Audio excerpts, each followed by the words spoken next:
बिस्मिल्लाहिर्रहमानिर्रहीम। आप देख रहे हैं मेरा यूट्यूब चैनल और फेसबुक पेज लीगल ईगल्स। बात करेंगे सरकार बनाम मुबैना ज़हीर गैंग के मुकदमे से मुतल्लिक। और आज के दिन जो सिंध हाई कोर्ट के अंदर एक कॉन्स्टिट्यूशनल पिटीशन दायर की गई है जिब्रान नासिर की तरफ से, जो मदई मुकदमा मेहदी अली काज़मी के वकील हैं, उसके ऊपर ये किस लिए है, इसके अंदर जो सबसे इंपॉर्टेंट चीज़ है उसके ऊपर बात करेंगे। मैं एक्सप्लेन सारी चीज़ें कर दूंगा जो जो उनकी प्रेयर्स हैं उसके मुतल्लिक। और MLO के मुतल्लिक मैं आपको ऑलरेडी बता चुका हूँ कि MLO को चैलेंज किया जाना है सिंध हाई कोर्ट के अंदर, वो चैलेंज किया जा चुका है। और वो अब 15 तारीख के लिए, चूंकि मजिस्ट्रेट साहब ने दोनों पार्टीज को सुना था,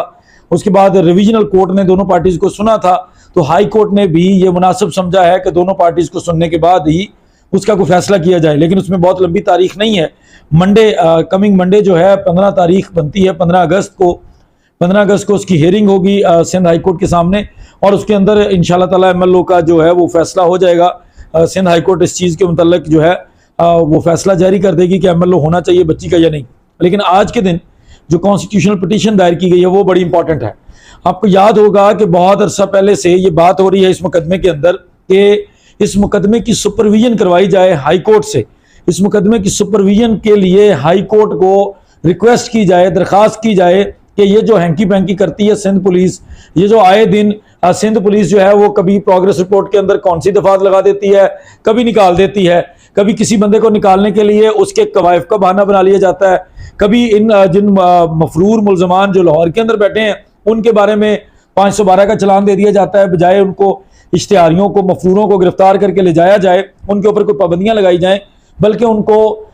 वहां बैठ कर ही उनको इजाजत दे दी जाती है कि आप लोगों को आने की जरूरत नहीं है। उसके अलावा जो लोग मुलजमान वहां बैठे हैं, जो मरकजी किरदार हैं इस मुकदमे के, जिन्होंने ना सिर्फ किसी एक मुद्दई मुकदमा के खिलाफ जो जुर्म किया है बल्कि पूरी सोसाइटी के खिलाफ जो उन्होंने जुर्म किया है, उन लोगों को पुलिस कभी अपनी प्रोटेक्शन दे देती है, कभी उन लोगों को मोबाइल फोन देकर अपने दफातर के अंदर बिठाकर उनको कहती है कि आप मुद्दई मुकदमा को जितना मर्जी चाहे हरास करें, जिस तरह दिल करे मुद्दई मुकदमा के साथ आप मैसेजिंग करें, मुद्दई मुकदमा को थ्रेट करना चाहते हैं थ्रेट करें, ब्लैकमेल करना चाहते हैं ब्लैकमेल करें, वो इमोशनल हो, बच्ची की नाजेबा तस्वीर दिखाकर हो या कुछ भी हो।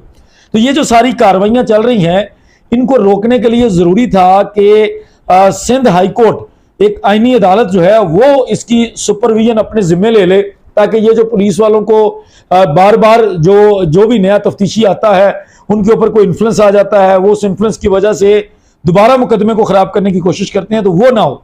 इसके लिए आज एक कॉन्स्टिट्यूशनल पिटीशन दायर की गई है। उसके अंदर जो सारी प्रेयर्स हैं वो मेनली तकरीबन 5 तरह की प्रेयर्स की गई हैं, सिंध हाई कोर्ट से गुजारिशात की गई हैं। सबसे इंपॉर्टेंट जो है वो ये है कि आप इस इन्वेस्टिगेशन ऑफिसर को ये पाबंद कर दें। इस इन्वेस्टिगेशन मतलब एक अफवाह फैलाई जा रही है कि शायद हमारी इस दरख्वास्त का या मुद्दई मुकदमा की इस पिटीशन का मतलब ये है कि वो तफ्तीशी अफसर को चेंज करना चाहता है, तो ऐसा नहीं है। इसके अंदर तफ्तीशी अफसर को चेंज करने की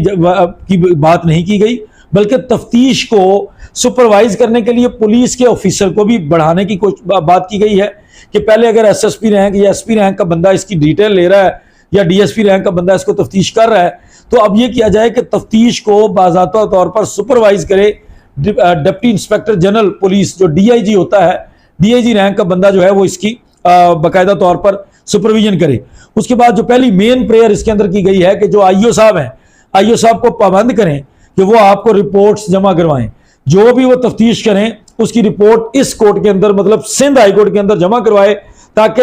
ये अगर कोई 2 नंबरी करना चाहे तो इसको सिंध हाई कोर्ट का कोई खौफ हो, सिंध हाई कोर्ट का कोई डर हो, इसको पता हो कि पहले एक IG मेरा जो सूबे का सबसे बड़ा अफसर है उसको इस तरह के मामलात की वजह से तब्दील कर दिया था, फारिग कर दिया था सिंध हाई कोर्ट ने, तो इसको थोड़ा सा डर हो, थोड़ा सा इसको खौफ हो कानून का, और इंसाफ करने के लिए ये पाबंद हो जाए। इसके लिए इसको पाबंद कर दें कि ये आपकी अदालत के अंदर सारी रिपोर्ट जमा करवाएगा। उसके बाद ये कहा गया कि ये जो इन्वेस्टिगेशन को हेड किया जा रहा है, इन्वेस्टिगेशन के लिए जो पूरी डिटेल सुपरवाइज, जो ऑफिसर सुपरवाइज कर रहा है, वो DIG लेवल का बंदा कर दिया जाए। वो DIG रैंक के बंदे को कह दिया जाए कि भाईजान आप आए और आप करें।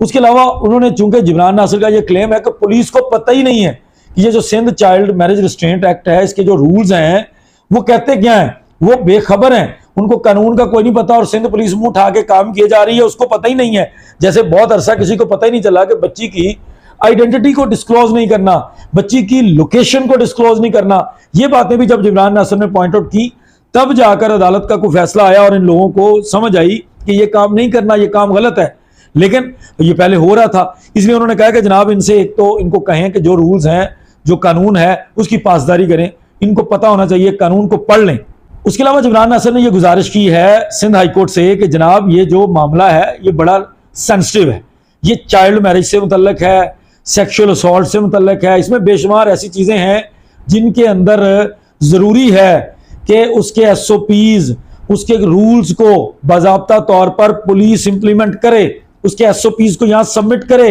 इनके क्या SOPs हैं, अगर ये ऑफेंस लग जाएगा,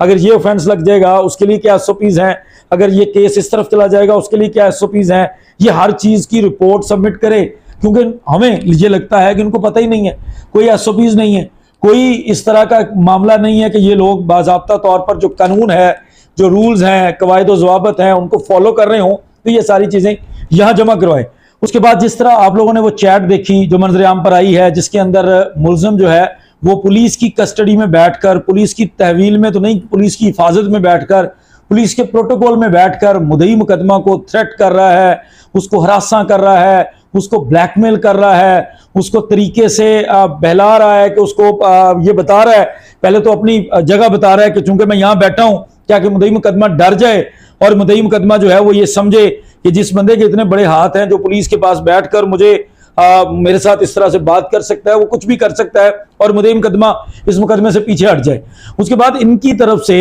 जो ये जो सारे ये हथकंडे आजमाए जा रहे हैं उसके बारे में जिब्रान नासिर ने यह गुजारिश की है कि जनाब उसके खिलाफ कार्रवाई की जाए और उन AVCC के लोगों के खिलाफ भी कार्रवाई की जाए, इंक्वायरी की जाए जिन लोगों की मौजूदगी में ये सब कुछ हो रहा था, जिन लोगों के पास बैठकर ये सब कुछ किया जा रहा था। तो उन लोगों ये मुकम्मल जो मामला है जिसके अंदर ये मुद्दई मुकदमा को थ्रेट कर रहा था, मुद्दई मुकदमा को हरास कर रहा था, ब्लैकमेल कर रहा था, इसकी बाकायदा इंक्वायरी हो और इसके खिलाफ कार्रवाई की जाए। ये रिस्पोंडेंट्स जो हैं, ये जो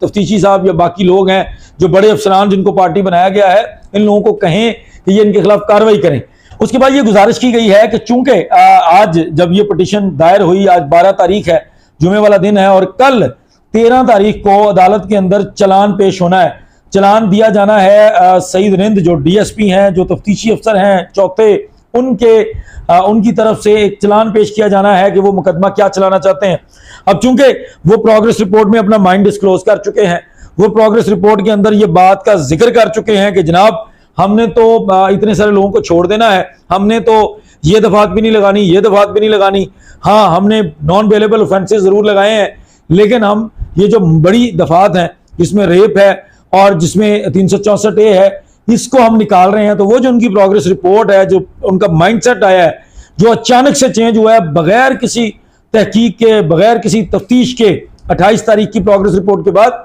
यकम की प्रोग्रेस रिपोर्ट में अचानक से चेंज हुआ है और वो बड़े अजीब तरीके से वो प्रोग्रेस रिपोर्ट लेकर आए थे, किसी के सामने नहीं रख रहे थे। अगर ये अदालत सेटिस्फाई हो जाए तो फिर इसको इजाजत दी जाए कि ये चलान जमा करवाए। अगर ये अदालत सेटिस्फाई नहीं होती कि ये बंदा ठीक नहीं है, ये बंदा चलान सही जमा नहीं करवाएगा, इसने तफ्तीश फेयर नहीं की, इसने काम ईमानदारी से नहीं किया, तो तब तक इसको चलान जमा करवाने से रोकने का ऑर्डर फरमाया जाए, जिसके ऊपर अदालत ने नोटिस जारी कर दिए हैं। और अब 18 तारीख को दोनों फ्री कैन को सुनने के बाद, सरकार को सुनने के बाद, इसके ऊपर सिंध हाईकोर्ट का मुनासिब फैसला आने का इम्कान है। सबसे इंपॉर्टेंट जरूरी चीज कि इसके अंदर यह गुजारिश की गई है कि सिंध हाईकोर्ट इस मामले को अपनी सुपरविजन में ले ले और रिपोर्ट तलब करे। आप सिंध हाईकोर्ट जो है वो रिपोर्ट रिसीव करे, सिंध हाईकोर्ट को टाइम टू टाइम पता चलता रहे कि इस केस के अंदर क्या तफ्तीश चल रही है, क्या कार्रवाई चल रही है, क्या प्रोग्रेस है, ये सारी चीजें सिंध हाईकोर्ट में जमा करवाई जाए। तो ये आज के दिन की जो कार्रवाई हुई है सिंध हाईकोर्ट में, ये उसका मुख्तसरन अहवाल था। फर्दर एक दो चीजें और हैं जो पाइपलाइन में है, वो चीजें जैसे ही मैच्योर होती हैं वो आपके सामने रखेंगे। तब तक मुझे इजाजत दीजिए, बहुत शुक्रिया, अस्सलाम वालेकुम।